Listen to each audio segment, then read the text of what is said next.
मित्रों, भारत के बाद इस पृथ्वी पर सबसे रहस्यमय देश इजिप्ट है, जहां पर गुप्त विद्याएं अपनी चरम सीमा पर थी। इजिप्ट के पिरामिड्स का रहस्य अभी भी अनसुलझा है और गहराता जा रहा है।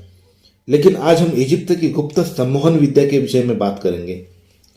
यह सम्मोहन विद्या यानी आज के आधुनिक हिप्नोटिज्म से बहुत आगे की विधि थी और इसके जानकार को इजिप्ट में द हायरोफंट कहा जाता था। ये धर्मगुरु होते थे और जो गुप्त विद्याओं में और प्राचीन कलाओं में बड़े ही निपुण होते थे। यह सम्मोहन करता पात्र को पिरामिड्स के भीतर अत्यंत गहरी सम्मोहन अवस्था में ले जाते थे और उनके भीतर के सूक्ष्म शरीर तक को बाहर निकाल लेते।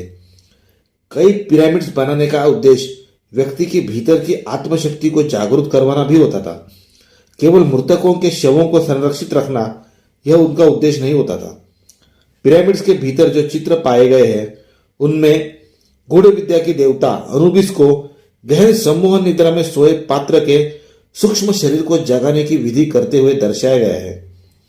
प्राचीन इजिप्ट के सम्मोहन करता व्यक्ति को इस हद तक सम्मोहित कर लेते थे कि वह पात्र पूरी तरह से उनके अधीन हो जाते थे और उनसे वे अपने मन चाहे अलौकिक कार्य करवा लेते जो मृत आत्माओं तक से संबंधित होते थे।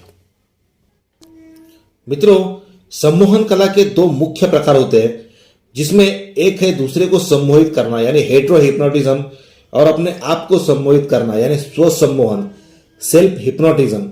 मित्रों, किसी दूसरे को सम्मोहित करना ये एक तरह से एक इतनी भी कठिन क्रिया नहीं है, लेकिन अपने खुद को ऊपर सम्मोहन करना, खुद के मस्तिष्क को मन को पूरी तरह से अपने काबू में लेना, यह एक बहुत ही कठिन प्रक्रिया है। इसके लिए बेहद कठिन साधना की आवश्यकता होती है। यदि आप पूरी तरह से एकाग्रचित्त हो पाए, अपने शरीर के साथ साथ मन पर भी अपना पूर्ण नियंत्रण कर पाए, तो एक साधारण शरीर भी ऐसे ऐसे कार्य कर दिखा सकता है जो लोगों को असंभव लगे। इतिहास में ऐसे कई वीरों का विवरण है जिनका सिर धड़ से अलग हो गया, फिर भी वे लड़ते रहे, रक्त की अंतिम बूंद तक लड़ते रहे। इतनी प्रबल खतरनाक मानसिक शक्तियां उन्होंने कठोर परिश्रम द्वारा अर्जित की थी। मित्रों, मिस्र में एक चमत्कारी फकीर हुए थे जिनका नाम था तेहराबे। वो सम्मोहन विद्या के बहुत बड़े महारथी थे। उन्होंने इसी स्व सम्मोहन कला में बहुत ही अधिक निपुणता प्राप्त की थी। उन्होंने अपनी सम्मोहन शक्ति को इतना विकसित किया था कि वो किसी भी मनुष्य को, यहां तक कि किसी भी प्राणी को सहज ही सम्मोहित तो कर ही सकते थे, लेकिन आत्म सम्मोहन में उनकी विशेष निपुणता थी। उन्होंने आत्म सम्मोहन द्वारा ऐसे ऐसे अलौकिक करतब कर दिखाए जो इजिप्ट में आज भी बड़े गौरव के साथ याद किए जाते हैं।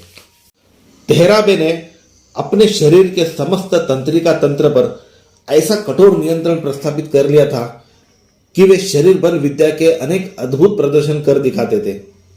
वो लोहे के कील लगे नुकीले पलंग पर सो जाते और उनके ऊपर दूसरे व्यक्ति को खड़ा कर दिया जाता और उससे उनको बिल्कुल भी पीड़ा का एहसास नहीं होता।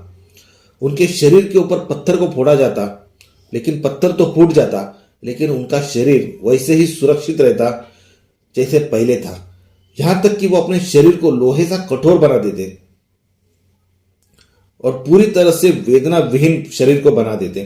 मित्रों, उन्होंने अपनी इस आत्मशक्ति को इतना अधिक बढ़ा लिया था कि वे अपने शरीर को पूर्ण मृत अवस्था तक ले जाते थे और कुछ दिनों के लिए उनके शरीर को कब्र में दफना दिया जाता और जब उनके शरीर को निश्चित समय पर बाहर निकाला जाता तो वो पुनः जीवित पाए जाते और शारीरिक रूप से पूरी तरह से स्वस्थ पाए जाते।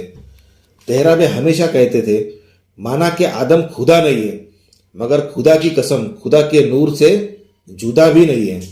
वो कहते थे कि आज का आधुनिक मानव पिरामिड्स के अंदर घुसने के गुप्त रास्ते खोजने में लगा है, लेकिन अगर वो अपने मन के गुप्त मार्ग तक जाने का रास्ता ढूंढ लेगा तो वो अपने आत्मा को पा लेगा और उसके बाद उसे सचमुच कुछ अद्भुत मिल जाएगा जो उसे अनमोल बना देगा। मित्रों, कुछ निराशावादी वैज्ञानिकों का कहना है कि एक दिन यह पूरी पृथ्वी एक बर्फीले ग्रह में रूपांतरित हो जाएगी और यहाँ का जीवन पूरी तरह से खत्म हो जाएगा और पृथ्वी शून्य में परिभ्रमण करती रह जाएगी। पता नहीं, ऐसा शायद ना हो या हो, लेकिन मनुष्य का अंत इतना आशाहीन हरगिज नहीं हो सकता, क्योंकि मानव अपने शरीर के भी परे एक अद्भुत अस्तित्व है।